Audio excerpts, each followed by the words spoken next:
Hello दोस्तों, आप सबका स्वागत है हमारी आर ओ की यूपी पीसीएस 2025 आर ओ जी के जी एस। ठीक है कि एक और क्लास में क्लास लगभग ठीक है 4 क्लासेस हो चुकी हैं, आज 5वीं क्लास है। तो बाकी की क्लास भी आप लोग जाइए, क्लास में ज़रूर देखिए। ठीक है, तो चलिए आज की क्लास शुरू करते हैं। स्क्रीन पर आपको क्वेश्चन दिख रहा है, आप लोग फटाफट जोड़िए। चैनल पर नए हो तो लाइक से और सब्सक्राइब कीजिए, अपने दोस्तों को भी शेयर कीजिए। चलिए आज का पहला क्वेश्चन करते हैं। ठीक है, आप लोग आर ओ ठीक है, ध्यान दीजिएगा थोड़ा कि ज़्यादा से ज़्यादा लोग जोड़िए, शेयर भी कीजिए बच्चों को, सभी लोग।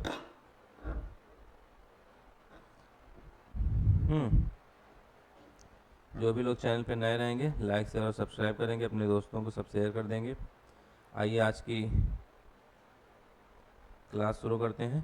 ठीक, पहली क्वेश्चन आपकी स्क्रीन पर दिख रहा है,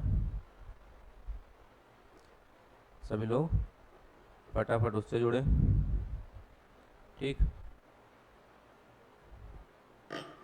पहला क्वेश्चन क्या है कि सुमेलित नहीं है, ये बताना है कौन सा सही सुमेलित नहीं है।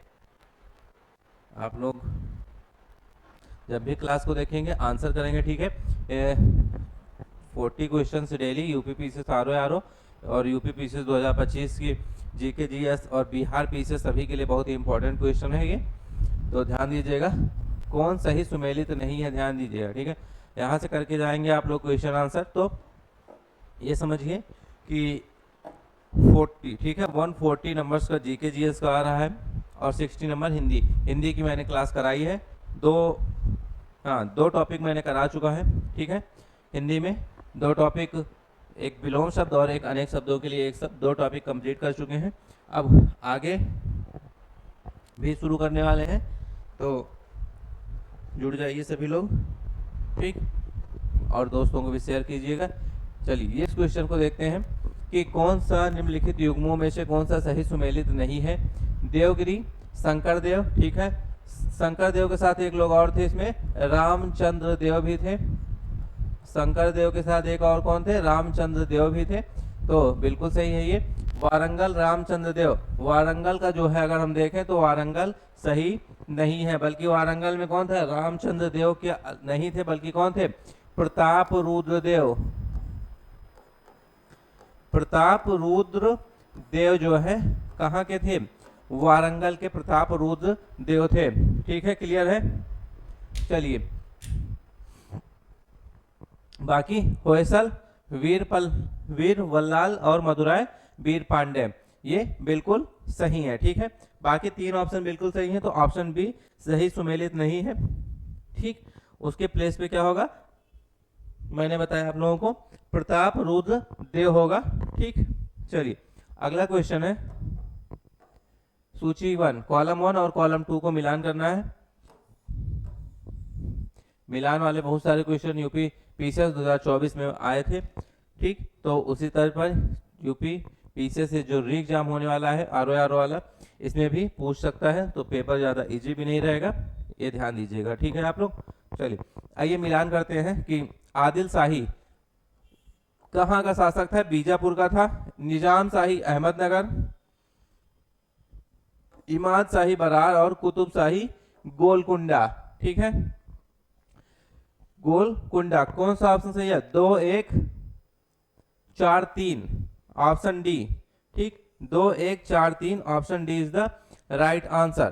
क्लियर है, कोई कंफ्यूजन तो नहीं है, मेरी वॉइस सभी को क्लियर होगी। ठीक, अगर हम बात करें आदिल शाही की, तो बीजापुर का शासक था और कब से कब तक था, हाँ कब, आदिल शाही की बात कर रहे थे तो बीजापुर का शासक था कब, 1489। ठीक है, 1489 ईस्वी में, 89 में। ठीक है, 1489 89 ईस्वी में था। क्लियर है। निजाम शाह की बात करें तो 1490 में। निजाम शाही कब, 1490 में। इमाद शाही, ठीक है, बरार का जो था इमाद शाही, ये भी कब, 1490 ईस्वी में। ठीक, बरार शाही, सॉरी हाँ, इमाद शाही भी 1490 ईस्वी में। ठीक, एक कौन सा बच रहा है, कुतुब शाही, जो कि कहाँ का, गोलकुंडा का था कुतुब शाही, तो ये कब, 1512 ईस्वी का होगा। ठीक है, कुतुब शाही, ये कुतुब शाही कब, 1512 ईस्वी, जो कि कहाँ, गोलकुंडा। क्लियर है चारों option, option D is the right answer. ठीक है, चलिए नेक्स्ट क्वेश्चन की तरफ बढ़ते हैं। किसी में कोई कंफ्यूजन कमेंट करके पूछिएगा, कमेंट करके बताइएगा, जिसमें कोई कंफ्यूजन होगा हम उसको उसका आंसर जरूर देंगे आप लोगों को। ठीक है, क्वेश्चन नंबर 43, सूफी संतों का काल क्रमानुसार लगाएं। ठीक है, काल क्रमानुसार सूफी संतों का लगाना है। अधिकतर एग्जाम में पूछ लिया जाता है कि कौन से सूफी संत किस टाइम पे थे और किसके टाइम पे थे, ये भी पूछा था। तो किस टाइम से किस टाइम तक कौन से सूफी संत थे। सबसे पहले अगर हम बात करें नसीरुद्दीन चिरागे दिल्ली, तो नसीरुद्दीन चिरागे दिल्ली कब से कब तक थे, 1274 से 1356, 1274 से 1356 ईस्वी तक थे। कौन, नसीरुद्दीन चिरागे दिल्ली। ठीक है, अगला है शेख मोइनुद्दीन सिजजी, सिजजी मतलब चिश्ती। ठीक है, शेख मोइनुद्दीन चिश्ती कब से कब, 1143 से 1236, 1143 से 1236 ईस्वी तक थे। ठीक, आगे है बाबा फरीद और निजामुद्दीन औलिया। बाबा फरीद की बात करें तो 1175 से 1265, 1175 से 1265 ईस्वी तक थे। कौन, बाबा फरीद थे। और निजामुद्दीन औलिया कब से थे, इन्हीं के 1236 से लेके लगभग 1325 तक। ठीक है, कब से कब तक थे निजामुद्दीन औलिया, 1236 से 1325 तक, 1236 से लेकर 1325 तक थे। कौन, निजामुद्दीन औलिया। क्लियर है, अब सभी के कार्यकाल, सभी के टाइम आपको, सभी के टाइम पीरियड आपको पता चल गया। तो अब इसमें से हम उनको उनके काल क्रमानुसार व्यवस्थित कर सकते हैं। तो आइए इनको हम व्यवस्थित कर लेते हैं। सबसे पहले क्या आ जाएगा, सबसे पहले आ जाएंगे 1143 से लेके 1236 तक। ठीक, 1143 से लेके 1236 तक शेख मोइनुद्दीन चिश्ती। उसके बाद आएंगे बाबा फरीद। ठीक है, 1175 से 1265। ठीक, उसके बाद 1274 तक नसीरुद्दीन चिरागे दिल्ली। ठीक है, नहीं सॉरी, 1236 में निजामुद्दीन औलिया है, फोर्थ नंबर पर आएंगे। ठीक है, निजामुद्दीन औलिया फोर्थ नंबर पर आएंगे, नसीरुद्दीन चिरागे दिल्ली। कौन सा ऑप्शन सही होगा, option B, option B is the right answer, option B सही हो जाएगा। ठीक है, क्लियर। तो ये काल क्रमानुसार था। ठीक है, इनका टाइम पीरियड था कि कब से कब तक ये लोग थे। अगला क्वेश्चन है, चलिए इसका आंसर दीजिए। भारत में पुर्तगालियों के संबंध में निम्नलिखित कथनों में से कौन सा सही है, पुर्तगालियों के संबंध में बताना है। पहला क्या है, 16वीं शताब्दी में, ठीक है, 16वीं शताब्दी में पूर्वी व्यापार पर उनका एकाधिकार था। 16वीं शताब्दी में पूर्वी व्यापार पर उनका एकाधिकार था। दूसरा, प्रारंभ में उनका बंबई पर स्वामित्व था। कब, उनका बंबई पर स्वामित्व था प्रारंभ में। ठीक,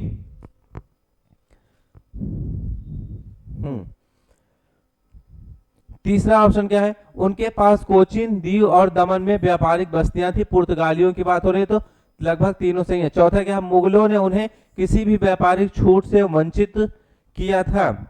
ठीक है, तो ऑप्शन 4 क्या बात, ऑप्शन क्या हो जाएगा, ऑप्शन 4 गलत है। तो ऑप्शन 1, 2 और 3, ठीक है, ऑप्शन 1, 2 और 3 सही हो जाएगा। ठीक है, क्लियर है। चलिए नेक्स्ट क्वेश्चन क्या है, 45। नेक्स्ट क्वेश्चन 45, क्वेश्चन नंबर 45 का सी। ठीक है, क्या हो जाएगा, बक्सर की लड़ाई ने अंग्रेजों को भारत में अपना राज्य स्थापित करने की कुंजी प्रदान की। बिल्कुल सही। और 1765 में, ये दोनों सही है। 1765 में जब इलाहाबाद की संधि हुई थी, ब्रिटिश को बंगाल में अपना राज्य स्थापित करने में क्या की गई थी, मदद की गई थी। तो ये ऑप्शन सी इसका बिल्कुल सही है। क्लियर है, 1 और 2 दोनों ऑप्शन बिल्कुल सही हैं। चलिए अगले क्वेश्चन की तरफ बढ़ते हैं। नेक्स्ट क्वेश्चन क्या है, हाँ क्वेश्चन नंबर 46, ठीक है। चौथे आंग्ल मैसूर युद्ध के बारे में निम्नलिखित कथनों में से कौन सा सही है? किसकी बात हो रही है? चौथे आंग्ल मैसूर युद्ध की बात हो रही है। इसमें से कौन सा कथन सही है ये बताना है, ठीक है। पहला क्या है? मद्रास परिषद ने मैसूर पर कठोर एवं तीव्र आक्रमण की नीति का सुझाव दिया था।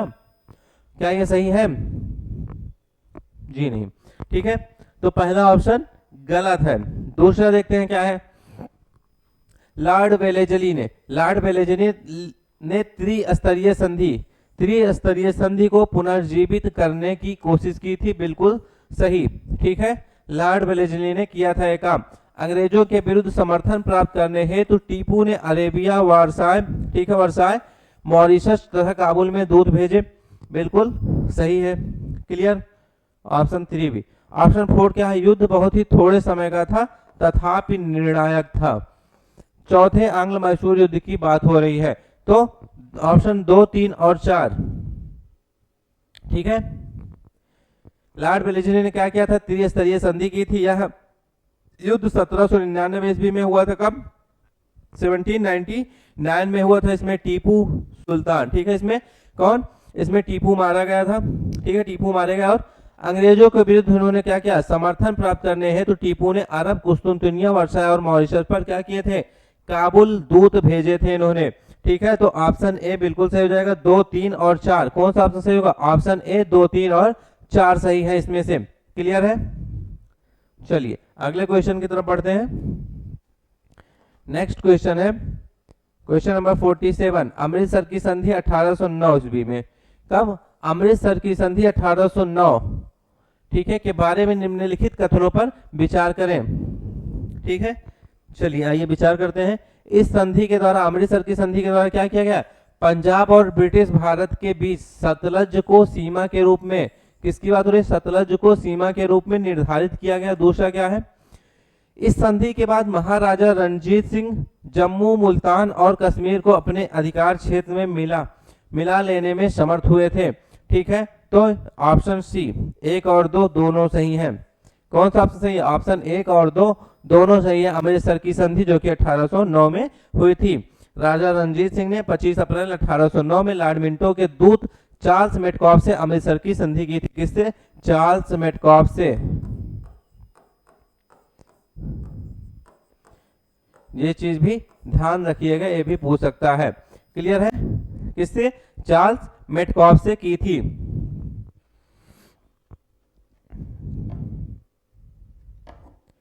चलिए आगे बढ़ते हैं अगले क्वेश्चन की तरफ। नेक्स्ट क्वेश्चन है, मिलान करना है कॉलम 1 को कॉलम 2 से, ठीक है। आइए देखते हैं। कॉलम 1 कॉलम 2 आयोग दिया गया है और अध्यक्ष दिए गए हैं, ठीक। आयोग और उनके अध्यक्ष दिए गए हैं। कौन सा आयोग के जो आयोग आपको दिख रहे हैं, इनके अध्यक्ष कौन है ये बताना है। आइए देखते हैं। रेलवे आयोग 1901 में, ठीक है, रेलवे आयोग 1901 में आया। इसके अध्यक्ष थे थॉमस रॉबर्टसन। रेलवे आयोग के अध्यक्ष 1901 में थॉमस रॉबर्टसन थे। अकाल आयोग 1900 में। अकाल आयोग कब? 1900 में। कॉलिन स्कॉट मॉनक्रीफ, ठीक है। सिंचाई आयोग 1901 में। सिंचाई आयोग 1901 में। Anthony McDonald. पुलिस सुधार आयोग 1902 में। पुलिस सुधार आयोग कब आया? 1902 में। एंड्रयू फ्रेजर इसके अध्यक्ष थे। कौन? एंड्रयू फ्रेजर पुलिस सुधार आयोग के अध्यक्ष थे। तो कौन सा ऑप्शन सही हो रहा है इसमें? ऑप्शन सी 4, 1, 2, 3, ठीक। 4, ठीक, sorry, option D, option C, ठीक है। कौन सा ऑप्शन सही होगा? ठीक, ध्यान दीजिएगा थोड़ा सा। बी, ठीक है। 4, 1, 2, 3 नहीं, 4, 2, 1, 3 है, ठीक है। ध्यान दीजिएगा। 4, 2, हाँ,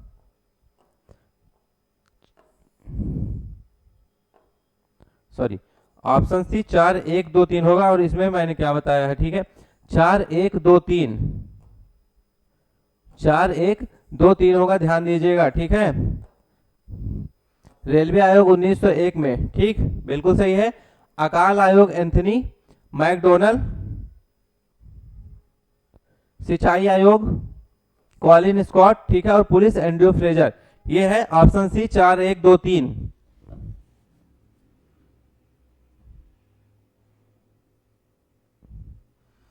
क्लियर, 4 1 2 3 है ऑप्शन सी, ठीक है।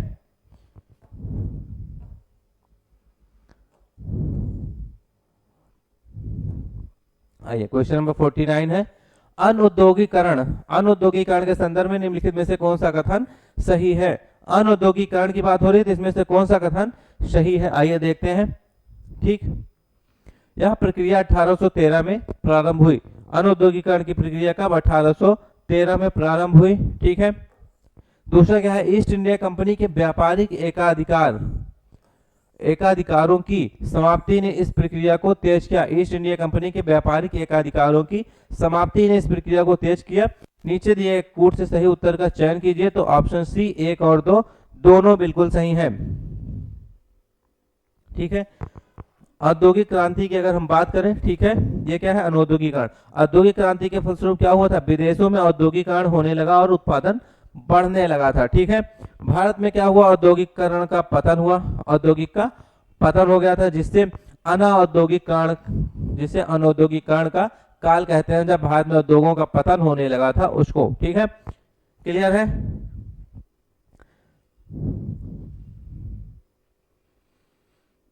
ये सारी चीजें आपको पता होगी कि 1813 के चार्टर एक्ट में ईस्ट इंडिया कंपनी के व्यापारिक एकाधिकारों की समाप्ति कर दी गई थी। ब्रिटिश नागरिकों को जो है भारत के व्यापारिक एकाधिकारों की समाप्ति, ठीक है, उसके बाद ब्रिटिश नागरिकों को भारत से व्यापार करने की छूट दी गई थी। ये सारी चीजें उसके जब इनको छूट मिल गई तो इसमें क्या हुआ कि भारतीय बाजार सस्ते थे, ठीक, भारतीय बाजार सस्ते और मशीन निर्मित वस्तुओं के आयात से क्या गया, भर गया। जब विदेशों से माल आने लगा तो भारतीय बाजार क्या हुआ, सस्ते और जो मशीन से निर्मित वस्तुएं थी वो उसके आयात से भर गया। फिर ब्रिटिश सरकार की नीति क्या हुई, ब्रिटिश सरकार की नीति थी कि भारत को कच्चे माल की आपूर्तिकर्ता तथा ब्रिटिश को किसकी, निर्मित वस्तुओं के लिए क्या क्या बाजार के रूप में बदलनी थी, जिसमें वो क्या हो गए थे, ये उसमें सफल हुए। ब्रिटिश सरकार की यही नीति थी, ठीक है, और उसमें वो सफल भी रहे। क्लियर है। चलिए अगले क्वेश्चन की तरफ बढ़ते हैं।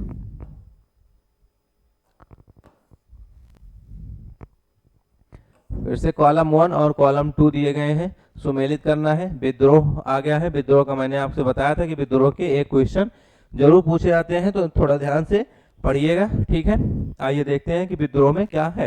रंपा विद्रोह की बात करें तो 1879 से 1880 में रंपा विद्रोह हुआ था। क्लियर है, ठीक। पाबना किसान विद्रोह 1873 से 76 में, पाबना किसान विद्रोह 1873 से 1876 में। बंगाल नील विद्रोह 1859 से 60 में, बंगाल का नील विद्रोह 1859 से 1860 में हुआ था, ठीक है। अब एक बच रहा है कौन सा, जयंतिया विद्रोह। जयंतिया विद्रोह कब हुआ, 1860 से 1863 में। ऑप्शन बी 2 4 1 3, कौन सा ऑप्शन सही होगा, ऑप्शन बी 2 4 1 3 सही हो जाएगा। क्लियर। नेक्स्ट क्वेश्चन है,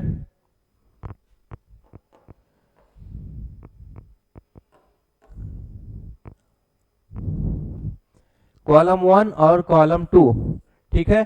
कॉलम 1 में क्या है, 1857 के विप्लव के नायक हैं, और कॉलम 2 में क्या है कि उनके कार्य क्षेत्र दिए गए हैं कि 1857 की क्रांति के जो नायक थे वो कौन कौन से क्षेत्र से उसको वहां का मोर्चा संभाले थे, ये बताना है, ठीक है। क्वेश्चन नंबर 51,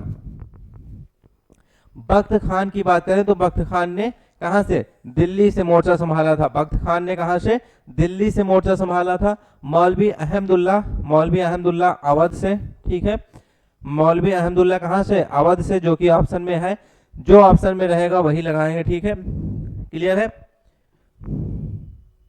कुंवर सिंह का सभी को पता होगा, आरा। कुंवर सिंह ने कहां से मोर्चा संभाला था, आरा से। और नाना साहब कानपुर से, नाना साहब कहां से, कानपुर से थे, ठीक है। 4 1 3 2, ऑप्शन सी क्या होगा, option C is the right answer. किसी में कंफ्यूजन तो नहीं है, किसी में कंफ्यूजन होगा तो कमेंट करके बताइएगा, कमेंट करके क्वेश्चन पूछिएगा, आंसर जरूर बताएंगे, ठीक। निम्नलिखित कथनों को ध्यान पूर्वक पढ़िए। ठीक, पहला क्या है, ब्रह्म समाज एकेश्वरवाद। किसकी बात हो रही है, ब्रह्म समाज की और एकेश्वरवाद की बात हो रही है। ठीक, तो क्या हो जाएगा, ब्रह्म समाज एकेश्वरवाद का समर्थन करता है। दूसरा क्या है, आर्य समाज ने शिक्षा के विकास में योगदान दिया। आर्य समाज ने शिक्षा के विकास में योगदान दिया, बिल्कुल ठीक है। तीसरा क्या है, रामकृष्ण मिशन की स्थापना स्वामी विवेकानंद ने की थी, ये भी सही है। सही उत्तर बताना है, ऑप्शन ए हो जाएगा, 1, 2 और 3, तीनों ऑप्शन बिल्कुल सही है। रामकृष्ण मिशन, ठीक है, रामकृष्ण मिशन की स्थापना स्वामी विवेकानंद ने की थी। और ब्रह्म समाज की स्थापना किसने की थी, ब्रह्म समाज की स्थापना 1828 में, भी जानते रहिएगा, पूछ लिया था, 1828 ईस्वी में राजा राम मोहन राय ने की थी। ठीक है, किससे, राजा राम मोहन राय जी ने किया था 1828 ईस्वी में ब्रह्म समाज की स्थापना। ठीक, राजा राम मोहन राय ने किया था 1828 में ब्रह्म समाज की स्थापना। और आर्य समाज की स्थापना स्वामी दयानंद सरस्वती ने 1875 ईस्वी में किया था। आर्य समाज की स्थापना 1875 ईस्वी में। ठीक, किसने, स्वामी दयानंद सरस्वती ने किया था, कहां पर, बंबई में। स्वामी दयानंद सरस्वती कहां पर किया था, बंबई में किया था इन्होंने। क्लियर है, सभी को क्लियर है। रामकृष्ण मिशन, ठीक है, स्वामी विवेकानंद ने। ठीक, सभी में क्लियर है। कोई अगर, हाँ, अगर इसकी बात करें तो 1897 में, ये कब हुआ था, 1897 में। और ये रामकृष्ण परमहंस के शिष्य थे। स्वामी विवेकानंद किसके, रामकृष्ण परमहंस के शिष्य थे। क्लियर है, आइए अगले क्वेश्चन की तरफ बढ़ते हैं। नेक्स्ट क्वेश्चन है, कॉलम 1 और कॉलम 2 को फिर से मिलान करना है। ठीक, सुधार आंदोलन दिया गया है, कॉलम 2 में दिया गया है संस्थापक। ये सुधार आंदोलन, जो सुधार आंदोलन आप लोगों को दिख रहा है, इसके संस्थापक कौन थे ये बताना है। ठीक है, आइए देखते हैं। ठीक, अहमदिया आंदोलन के संस्थापक थे मिर्जा गुलाम अहमद कादियानी। ठीक है, कादियानी जो है मिर्जा गुलाम अहमद यानी अहमदिया आंदोलन के संस्थापक थे। ठीक, देवबंद आंदोलन मिर्जा गुलाम अहमद। नदवत अल उलेमा आंदोलन किसने, सिबली नुमानी। और अहले हदीथ आंदोलन वली उल्लाह ने शुरू किया था। किसने, वली उल्लाह ने शुरू किया था।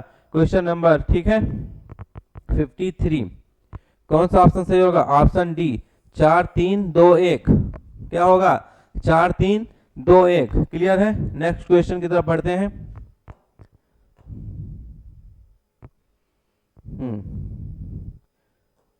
क्वेश्चन क्या दिया गया, कथन दिए गए हैं और कारण दिए गए हैं। ठीक है, ये कथन और ये कारण दिया गया है। ठीक है, चलिए देखते हैं। बंगाल की एशियाटिक सोसाइटी की स्थापना वॉरेन हेस्टिंग्स के काल में हुई थी। ठीक है, चलिए और आगे बढ़ते हैं। आगे क्या है, क्या इतना सही है, ठीक है, कमेंट करके बताते रहिएगा। वॉरेन हेस्टिंग्स के काल में हुई थी और उसने सर विलियम जोन्स के पक्ष में, किसके, सर विलियम जोन्स के पक्ष में उक्त विद्वत संस्था की अध्यक्षता का प्रस्ताव अस्वीकार कर दिया था।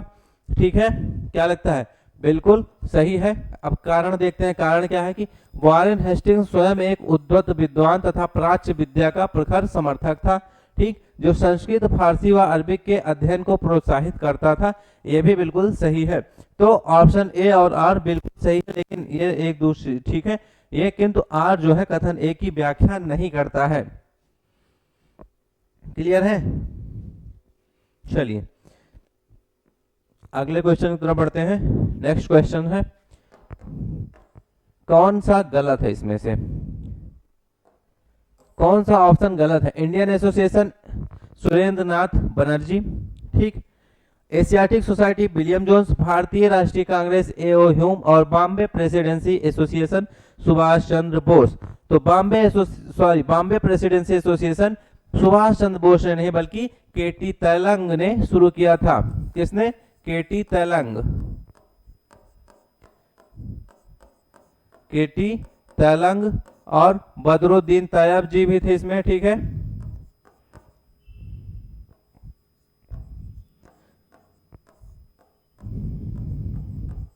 कौन थे? केटी तेलंग, बदरुद्दीन तैयब और कौन थे एक लोग? फिरोज शाह मेहता, ठीक।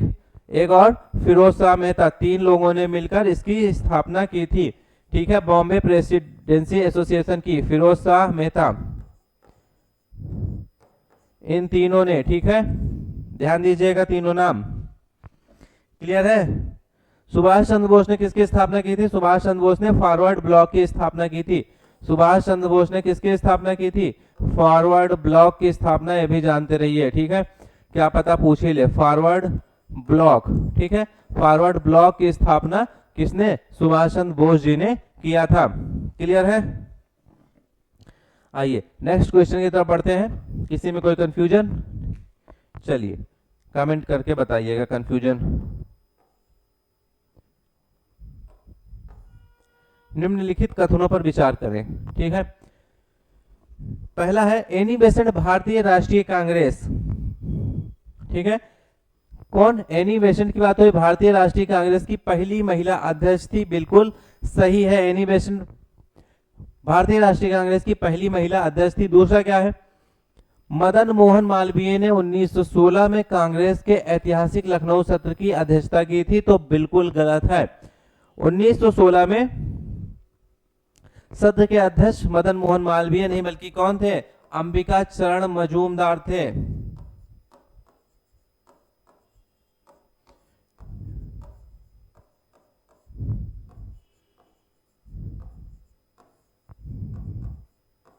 उन्नीस सौ 16 के कांग्रेस के ऐतिहासिक लखनऊ की अध्यक्षता किसने?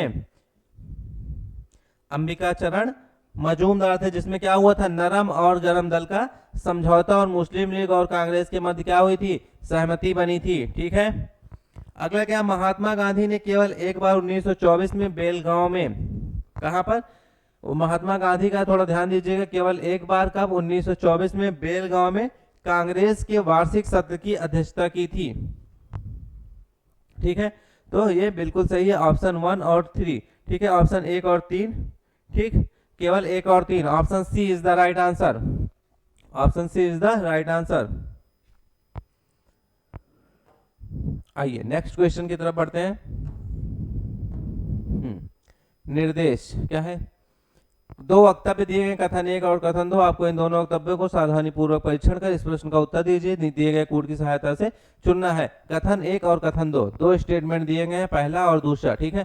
पहला स्टेटमेंट है एनी बेसेंट ने होम रूल आंदोलन के, ठीक है, आंदोलन के दौरान कांग्रेस और मुस्लिम लीग के साथ साथ काम किया, ठीक है। दूसरा क्या है? एनी बेसेंट ने महसूस किया कि होम रूल आंदोलन के लिए आम जनता का समर्थन पाना आवश्यक था, ठीक। तो क्या लगता है कौन सा ऑप्शन सही होगा?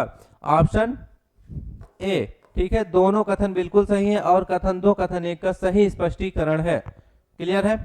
दोनों ऑप्शन बिल्कुल सही हैं, ठीक। चलिए अगले क्वेश्चन की तरफ बढ़ा जाए। नेक्स्ट क्वेश्चन है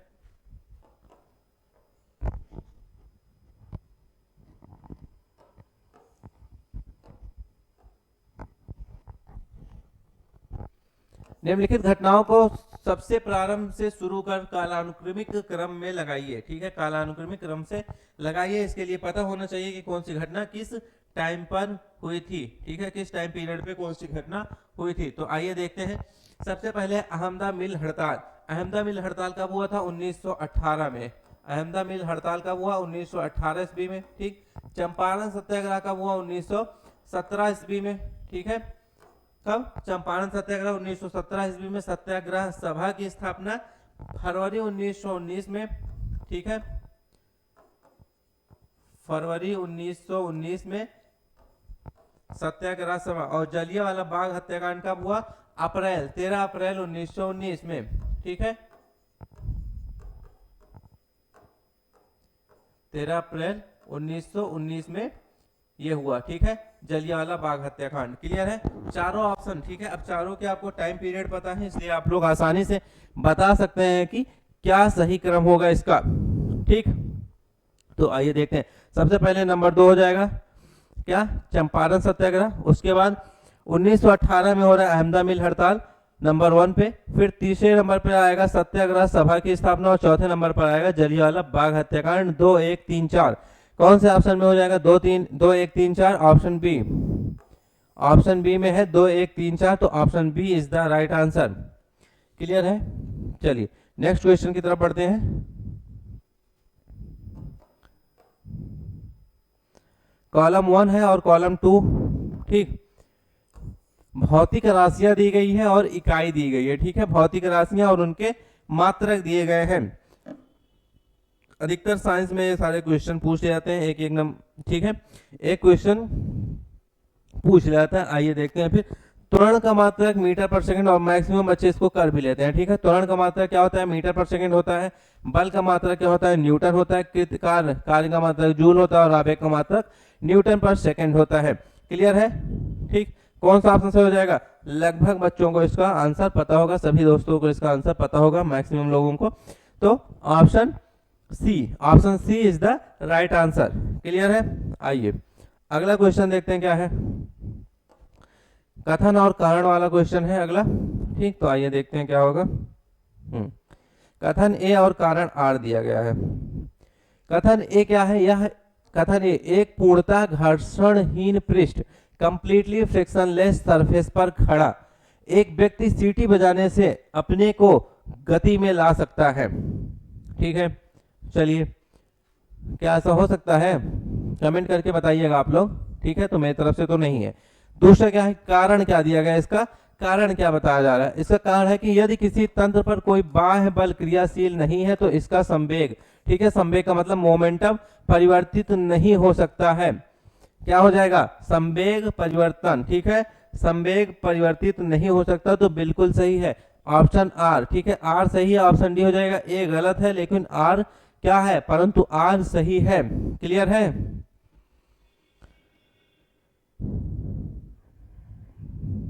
चलिए नेक्स्ट क्वेश्चन की तरफ बढ़े। आइए क्वेश्चन नंबर नेक्स्ट है 61। कथन और कारण दिया गया है, ठीक। कथन और कारण। कथन क्या दिया, तांबे के एक टुकड़े को तथा कांच के टुकड़े को एक ही तापमान पर गर्म किया गया, उसके बाद स्पर्श करने पर तांबे का टुकड़ा किसका, उसके बाद स्पर्श करने पर तांबे का टुकड़ा कांच के टुकड़े की अपेक्षा अधिक गर्म लगता है। इसका कारण क्या बता रहे हैं, कारण भी देखते हैं हम लोग, ठीक है। कारण क्या है कि तांबे का घनत्व कांच के घनत्व से अधिक होता है। किसका, तांबे का घनत्व कांच के घनत्व से अधिक होगा। उपयुक्त के संदर्भ में निम्नलिखित में से कौन सा कथन सही है, सही कोड से आंसर बताना है। तो 1 और 2 दोनों सही है, लेकिन ए की सही व्याख्या आर नहीं होगा, ठीक है। आर सही व्याख्या नहीं है, लेकिन ए और आर दोनों बिल्कुल सही हैं। क्लियर है। चलिए अगले क्वेश्चन की तरफ बढ़ते हैं। किसी में कोई कंफ्यूजन होगा तो बताइएगा, आप लोग कमेंट कीजिएगा, किसी तरह का कोई सवाल, कोई क्वेश्चन। आइए फिर से कॉलम 1 और कॉलम 2 देखते हैं। कॉलम 1 और कॉलम 2 में मिलान करना है। कई सारे क्वेश्चंस मिलान करने के लिए आए हैं, ठीक है। एक और क्वेश्चन है, मृग तृष्णा पूर्ण आंतरिक परावर्तन। मृग तृष्णा क्या होगा, पूर्ण आंतरिक परावर्तन। साबुन पानी की परतों का रंग व्यतिकरण, कुछ ज्यादा ही शुद्ध हिंदी लिख दी गई है, ठीक है, ये ध्यान दीजिएगा। आकाश का नीला रंग प्रकीर्णन। जिस क्वेश्चन में आप लोगों को हिंदी नहीं समझ में आएगी, बगल में एग्जाम में जो है इंग्लिश वाला भी दिया रहता है, तो इंग्लिश भी जरूर देख लीजिएगा, ठीक है। आकाश का नीला रंग प्रकीर्णन और प्रिज्म से प्राप्त दृष्ट वर्णक्रम स्पेक्ट्रम विक्षेपण के द्वारा होता है। तो 1, 2, 3, 4, ठीक है, चारों ऑप्शन बिल्कुल सही हैं। 1, 2, 3, 4 हो जाएगा। चलिए नेक्स्ट क्वेश्चन की तरफ बढ़ते हैं, ठीक। आइए फिर से कथन और कारण का क्वेश्चन है। कथन और कारण दिया गया है। कथन क्या है, तड़ित चालक तड़ित आघात की स्थिति में इमारतों को नष्ट होने से बचाते हैं। तड़ित चालक जो है तड़ित आघात की स्थिति में इमारतों को नष्ट होने से बचाते हैं। कारण क्या है कि विद्युत आवेश संरचना इमारतों से गुजरने के बजाय तार के माध्यम से जमीन में प्रवाहित हो जाता है। क्या हो जाता है, तार के माध्यम से जमीन में प्रवाहित हो जाता है। तो बिल्कुल सही है, ये आप सभी को पता होगा, आप बहुत लोगों को इसका प्रैक्टिकल भी पता होगा। क्लियर है? तो ऑप्शन ए और आर दोनों सही है, और आर जो है एक ही सही व्याख्या है। क्लियर है? आइए नेक्स्ट क्वेश्चन की तरफ बढ़ते हैं। क्वेश्चन नंबर 64, कॉलम 1 और कॉलम 2। ठीक, कॉलम 1 और कॉलम 2।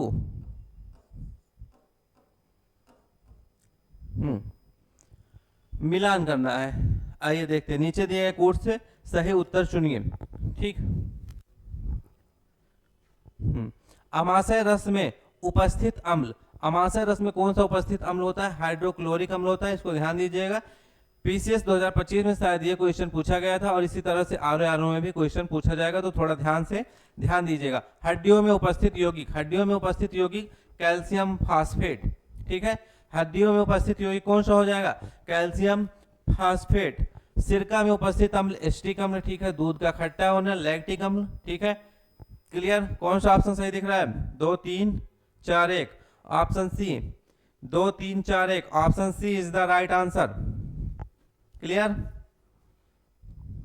आइए अगला क्वेश्चन है, जीके जीएस का क्वेश्चन चल रहा है। ठीक है, लगभग 40 क्वेश्चन डेली कराने हैं। ठीक है, अभी एग्जाम तक अगर आप क्वेश्चन डेली 40 क्वेश्चन सॉल्व कर रहे हैं, तो लगभग 4 से 4.5 5 हज़ार क्वेश्चन आप लोगों के पास होगा एग्जाम में जब बैठेंगे।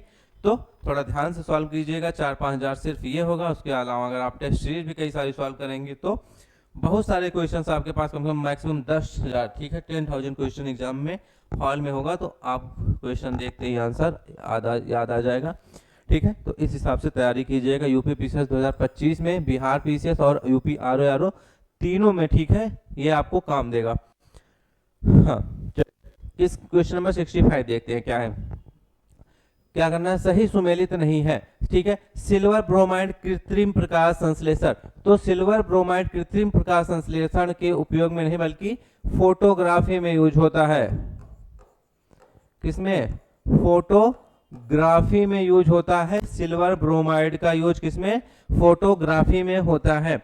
सिल्वर आयोडाइड कृत्रिम और सा, ठीक है, ये सही सुमेलित नहीं है। लिथियम बाइकार्बोनेट गठिया का उपचार, और दूधिया मैग्नीशिया प्रति अम्ल। क्लियर?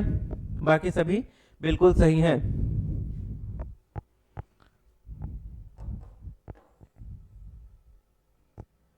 कॉलम 1 और कॉलम 2 को फिर से मिलान करना है। कोशिका दिए गए हैं, उनके प्रकार, ठीक है, कोशिका अंग और उनके प्रकार। ठीक है, कॉलम 1 कॉलम 2, कोशिका अंग और प्रकार। ठीक है, माइटोकॉन्ड्रिया, क्लोरोप्लास्ट, राइबोसोम और लाइसोसोम। ठीक है, इनसे भी एक क्वेश्चन पूछा जाता है, तो ध्यान से कर लीजिएगा। आइए देखते हैं। ठीक है, माइटोकॉन्ड्रिया एटीपी निर्माण करता है। माइटोकॉन्ड्रिया में किसका, एटीपी का निर्माण होता है। ठीक, माइटोकॉन्ड्रिया में हाँ एटीपी का निर्माण होता है। क्लोरोप्लास्ट पता ही होगा आप लोगों को, प्रकाश संश्लेषण। राइबोसोम प्रोटीन संश्लेषण, राइबोसोम प्रोटीन संश्लेषण। लाइसोसोम अंतःकोशिकीय पाचन, लाइसोसोम अंतःकोशिकीय पाचन। कौन सा ऑप्शन सही हो जाएगा, देखिए आप लोग फटाफट बताइए कौन सा ऑप्शन सही होगा, कमेंट करके बताइएगा। तो option C 4 1 2 3। Clear? Next question,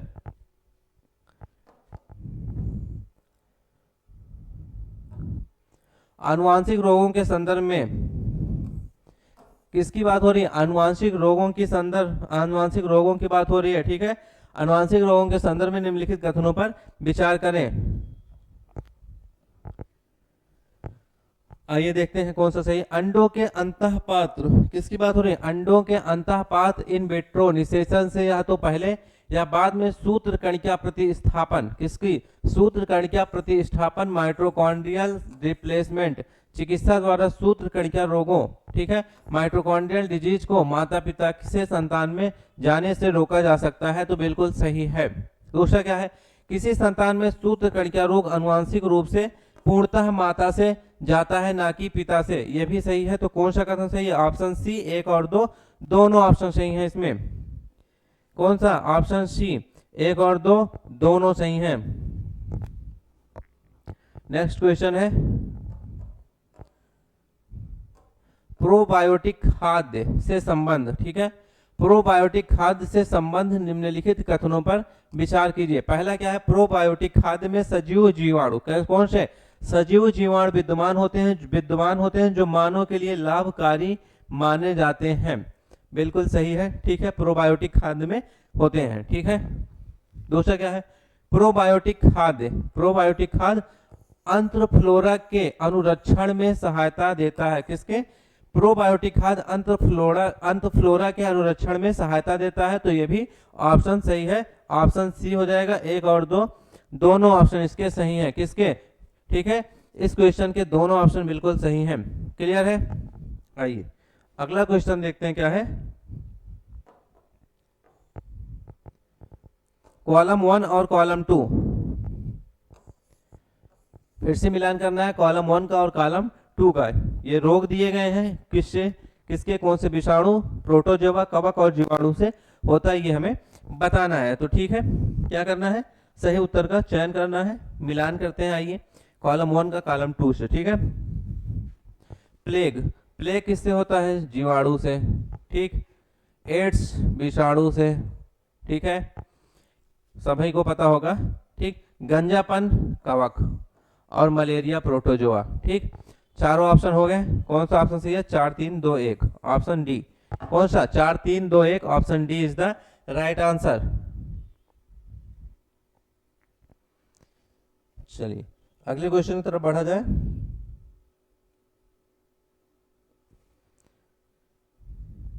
clear है सभी को।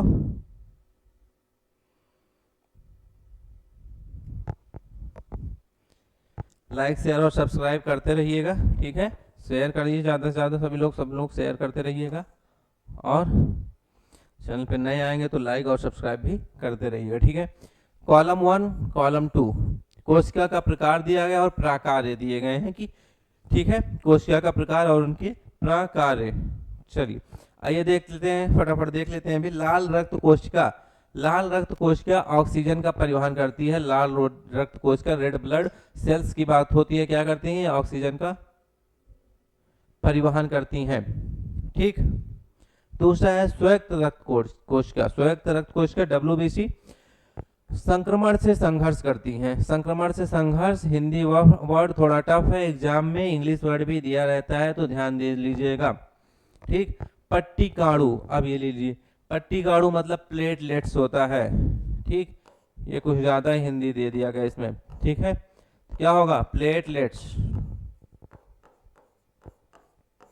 ठीक। क्या हो जाएगा, रक्त का थक्का बनाने में सहायता करती हैं, और प्लाज्मा विलियत पदार्थों का वाहक है, विलियत पदार्थों का वाहक हो जाएगा। Clear, option C, 4 2 1 3। Next question है, निम्नलिखित खनिजों पर विचार कीजिए। कैल्शियम, लौह और सोडियम निम्नलिखित खनिज हैं, उन पर विचार करना है, उपयुक्त खनिजों में से, ठीक है। मानव शरीर में पेशियों के संकुचन के लिए किसकी आवश्यकता होती है, तो मानव संकुचन के लिए कैल्शियम की भी आवश्यकता है, लौह की भी और सोडियम की भी, तीनों की आवश्यकता है। तो ऑप्शन डी हो जाएगा, 1 और 2 और 3, 1 2 और 3 तीनों ऑप्शन बिल्कुल सही हैं, ठीक। नेक्स्ट क्वेश्चन है, कौन सा सही सुमेलित नहीं है, ध्यान दीजिएगा, कौन सा सही सुमेलित नहीं है। विटामिन ए, संतरा, ठीक है। विटामिन ए क्या दिया गया है, संतरा। विटामिन ए का रासायनिक नाम रेटिनॉल होता है, ठीक है। तो विटामिन सी नींबू, बिल्कुल सही। विटामिन डी कॉर्ड, मछली का तेल, और विटामिन B6 धान का चोकर, ठीक है। तो विटामिन ए का नाम क्या बताया मैंने, रेटिनॉल। ये भी पूछ लिया जाता है कभी कभी, ध्यान दीजिएगा, ठीक है। ये क्वेश्चन भी पूछ लिया जाता है, विटामिन ए का नाम क्या होता है, रेटिनॉल होता है। इसकी खोज ना, विटामिन ए की खोज मैकुलम ने की थी। यह किस में पाया जाता है, संतरा में नहीं पाया जाता है, दूध, अंडा, पनीर, ठीक है, इन सब चीजों में पाया जाता है, मछली और, ठीक है, यकृत, तेल में सब। तो विटामिन ए किस में पाया जाता है, दूध, अंडा, पनीर, ठीक है, इन सब चीजों में विटामिन ए पाया जाता है। विटामिन सी नींबू में पाया जाता है, जो कि मैं लिखा ये हुआ है, ठीक है। इसका नाम क्या होता है विटामिन सी का? एस्कॉर्बिक एसिड होगा, ठीक।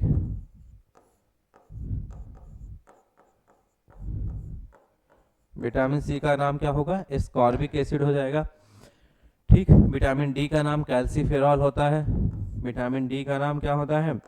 कैल्सीफेरॉल होता है, ये भी जानते रहिए क्वेश्चन, ठीक है।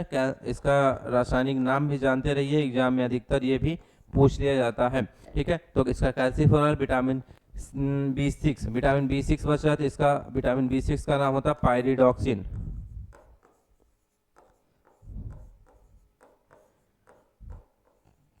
पायरिडॉक्सिन हो जाएगा इसका विटामिन B6 का नाम, ठीक है। सबका रासायनिक नाम, ठीक है। क्लियर है?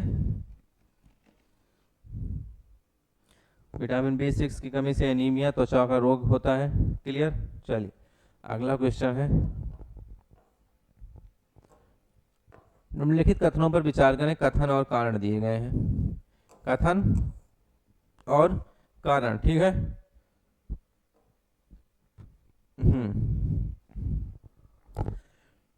आइए देखते हैं। हरी पत्तेदार सब्जियों में विटामिन B12 नहीं पाया जाता है। ध्यान दीजिएगा कि नहीं पाया जाता है, हरी पत्तेदार सब्जियों में विटामिन B12 नहीं पाया जाता, बिल्कुल सही है, ठीक। दूसरा क्या है? विटामिन B12 जंतु उद्गम खाद्य पदार्थों में पाया जाता है, ये भी सही है। तो ए और आर दोनों सही है, लेकिन आर ए का सही स्पष्टीकरण नहीं है, ठीक। आर ए का सही स्पष्टीकरण नहीं है, ऑप्शन बी सही हो जाएगा इसमें। क्लियर है? Option B is the right answer. Next, निम्नलिखित कथनों का परीक्षण कीजिए। क्वेश्चन नंबर 74, निम्नलिखित कथनों का परीक्षण कीजिए तथा नीचे दिए कोड से सही उत्तर चुनिए, ठीक। आइए देखते हैं।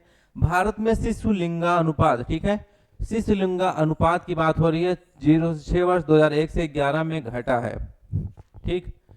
तो ये सही है, इसको भी ध्यान दीजिएगा कि जनगणना से रिलेटेड हर साल 1-2 क्वेश्चन 3 क्वेश्चन पक्का पूछे जाते हैं। तो दूसरा क्या है? हरियाणा का शिशु लिंगा अनुपात 2001 से 11 में बढ़ा है, ठीक। भारत का ग्रामीण लिंग अनुपात,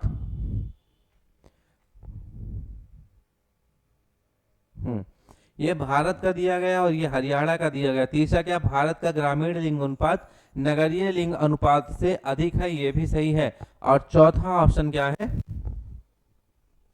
भारत में पुरुष शिशु मृत्यु दर महिला में शिशु मृत्यु दर से अधिक है, ये गलत है। ऑप्शन सी सही हो जाएगा, 1, 2 और 3। Option C is the right answer, ठीक है, आंसर हो जाएगा, ठीक है। चलिए नेक्स्ट,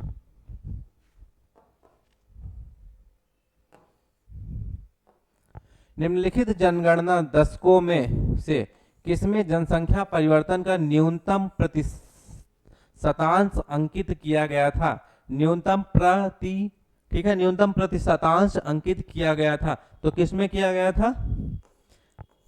2001 से 11 में। कब में किया गया था? 2001 से 11 में किया गया था, ठीक है। कितना? 17.7%। कितना? 17.7% इसमें 2001 से 11 में किया गया था। ध्यान दीजिएगा, ये भी पूछ लेगा, डाटा दिया रहेगा, ठीक है। 17.7%। क्लियर? अगले क्वेश्चन की तरफ बढ़ते हैं। नेक्स्ट क्वेश्चन है, भारत में जनगणना कस्बा के लिए परिभाषा में निम्नलिखित में से कौन से सा या कौन से सम्मिलित है? दिए गए कोड से सही उत्तर चुनिए। पहला है अधिवास जिसकी जनसंख्या कितनी? 50,000 से अधिक हो। अधिवास जिसकी जनसंख्या कितनी? 50,000 से अधिक हो। दूसरा क्या है? अधिवास जिसमें जनसंख्या घनत्व 400 व्यक्ति, कितना? 400 व्यक्ति प्रति वर्ग किलोमीटर हो। तीसरा, 75% पुरुष श्रमिक क्षेत्र कार्यों में लगे हैं। 75% पुरुष श्रमिक क्षेत्र कार्यों में लगे हैं, ठीक। चौथा क्या है? अधिवास जिनकी अपनी स्थानीय सरकार जैसे नगर पालिका, निगम, छावनी क्षेत्र, अधिसूचित क्षेत्र हो। क्लियर है? तो कौन सा ऑप्शन सही है? ये चारों ऑप्शन बिल्कुल सही हैं। ठीक है, कौन सा ऑप्शन डी हो जाएगा, उपरोक्त सभी ऑप्शन बिल्कुल सही हैं। क्लियर। आइए अगला क्वेश्चन देखते हैं। नेक्स्ट क्वेश्चन है, भारतीय अर्थव्यवस्था के संदर्भ में निम्नलिखित कथनों पर विचार करें। ठीक, पहला क्या है, पिछले दशक में वास्तविक सकल घरेलू उत्पाद की वृद्धि दर लगातार बढ़ती रही है। ठीक, तो क्या ये सही है, वास्तविक सकल घरेलू उत्पाद की वृद्धि दर लगातार बढ़ती रही है? जी नहीं। ठीक है, दूसरा क्या है, पिछले दशक में बाजार कीमतों पर रुपयों में सकल घरेलू उत्पाद लगातार बढ़ता रहा है। ठीक है, रुपयों में बात हो रही है तो ऑप्शन बी सही हो जाए, केवल 2। ठीक है, ऑप्शन बी सही होगा, केवल 2। क्लियर है, कौन सा कथन सही है, केवल 2।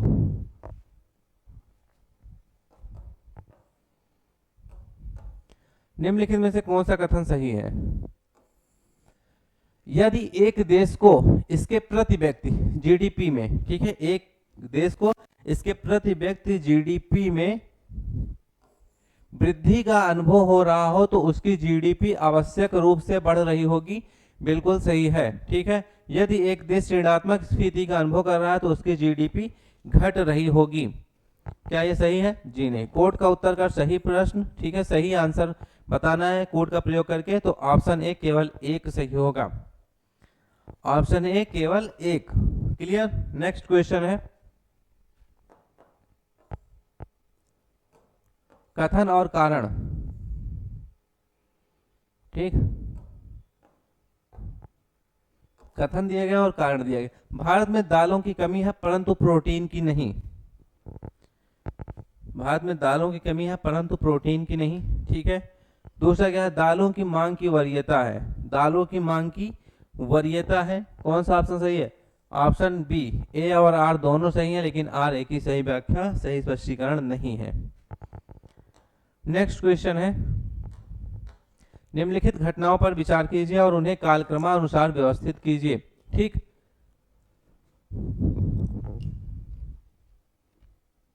चलिए आइए देखते हैं। नाबार्ड की स्थापना, शायद मैं इससे रिलेटेड एक आध क्वेश्चन करा चुका हूं पिछली क्लासेस में। ठीक है, तो नाबार्ड की स्थापना कब हुई थी? 12 जुलाई 1982 में।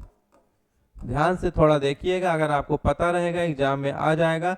अगर इसका डेट पता रहेगा तभी आप इसको कालक्रमानुसार व्यवस्थित कर पाएंगे, नहीं तो नहीं कर पाएंगे। ठीक है, तो नाबार्ड की स्थापना 12 जुलाई 1982 में। स्वयं सहायता समूह का बैंक लिंकेज कार्यक्रम 1992 में। कब हुआ था? 1992, 1992 में। क्लियर। तीसरा है किसान क्रेडिट कार्ड योजना। किसान क्रेडिट कार्ड योजना 1998 में। कब आई थी? 1998 में। 1998 में किसान क्रेडिट कार्ड योजना। और क्षेत्रीय ग्रामीण बैंक की स्थापना, क्षेत्रीय ग्रामीण बैंक की स्थापना अक्टूबर, ठीक है, 1975। कितना अक्टूबर? 2 अक्टूबर 2 अक्टूबर 1975 में। 2 अक्टूबर 1975 में क्षेत्रीय ग्रामीण बैंक की स्थापना हुई थी। अब इसको क्या करना है? सही क्रम में व्यवस्थित करना है। तो आइए देखते हैं हम लोग सही क्रम क्या हो जाएगा। सबसे पहले तो हो जाएगा क्षेत्रीय ग्रामीण बैंक 2 अक्टूबर 1975 4 नंबर पर। ठीक है, ग्रामीण बैंक है, क्षेत्रीय ग्रामीण बैंक। दूसरा क्या है? 1982। नाबार्ड की स्थापना कब हो रही है? 1982 में हो रही है। ठीक। तीसरा है स्वयं सहायता समूह बैंक लिंकेज कार्यक्रम। और तीसरा, ठीक है, चौथे नंबर पर है किसान क्रेडिट कार्ड योजना। कौन सा ऑप्शन सही है? Option A. Option A 4 1 2 3। Option A 4 1 2 3 सही हो जाएगा इसमें। क्लियर है? कोई कंफ्यूजन तो नहीं है? किसी में कोई कंफ्यूजन आप सभी को? नहीं। ठीक है, किसी में किसी तरह का कोई कंफ्यूजन, किसी भी क्वेश्चन में कोई कंफ्यूजन हो तो कमेंट करके जरूर बताइएगा। ठीक है, मेरे ख्याल से सभी क्वेश्चन क्लियर हैं, किसी में कोई डाउट नहीं है। ठीक है, अगर डाउट होगा तो कमेंट कीजिएगा। क्वेश्चंस के आंसर भी कमेंट में जरूर बताइएगा। ठीक है, चैनल पे नए होंगे तो चैनल को लाइक शेयर और सब्सक्राइब कीजिएगा, अपने दोस्तों को शेयर कीजिए। ठीक है, और किसी तरह की समस्या तो कमेंट में बताइए। तब तक के लिए जय हिंद। मिलते हैं आप सभी से नेक्स्ट क्लास में।